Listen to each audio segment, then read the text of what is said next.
આજે તો આખો દિવસ પતંગ લૂંટીને ઢગલો કરી નાખ્યો પતંગનો. હું છું હાર્દિક મકવાણા અને ફરી વખત સ્વાગત કરું છું તમારા બધાનું મારા મિની વ્લોગમાં. જમકુડી કાઢીને તો હું નીકળી ગયો બજારમાં જવાનું ને પહોંચી ગયા આપણે જે દુકાને વસ્તુ લેવાની હતી ત્યાં. આપણે લેવાનું હતું આવું એક મશીન. આ મશીન છે ને આખા શરીરને મસાજ કરી દે ને મફતમાં આપણે મસાજ કરાવી લીધી. આજ મજા આવી ગયો હો. પણ એમાંથી ને ત્યાં નાનું મશીન હતું ને આનો ભાવ હતો માત્ર ને માત્ર 500 રૂપિયા. એટલે ગાયકા પેક કરાવીને તો હું પહોંચી ગયો મારા ઘરે. ઘરે પહોંચીને તળાના કરીને મારી માને મેં કીધું કે હાલમાં મસાજ કરવાનું મશીન લાવ્યો હતા. મારી માં મને ખીજાય કે આવા ને આવા જ ખોટા ખર્ચા કર્યા કરજે તું.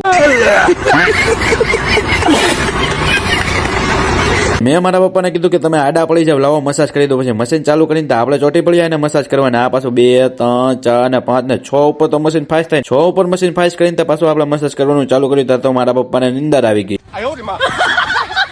મારા પપ્પાને પગ બહુ દુખતા હતા એટલે આપણે ચડાવી દીધી પગની મસાજ થાય એવી. ચેક કરીને કરી દીધી આપણે એને પગની મસાજ કરવાનું ચાલુ. આ બધા ઓલા વર્ષના આટલા પતંગ વહીતા હતા પેક કરી મૂકી દીધા હતા. એટલે આજે આપણે કાઢ્યા પાછા કેમ કે પતંગ ચડાવવાનો તો એક કાઢી ફેંકીને ચડાવી લીધો આ વર્ષનો પહેલો પતંગ.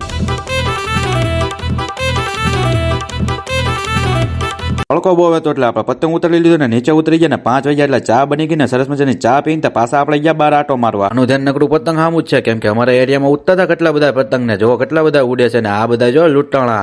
નાના હતા ત્યારે અમે આ લોકો જેમ બહુ પતંગ લૂંટા. ખીયરમાં પતંગ લાવવાની જરૂર જ ન પડતી એટલા બધા લૂંટીને ભેગા કરી નાખતા. તમે પતંગ ઉડાડવાના શોખીન હોય તો વિડીયોમાં કોમેન્ટ કરી નાખજો ને આ વિડીયો તમારા ભાઈબંધ લૂંટાણા હોય એને મોકલી દેજો.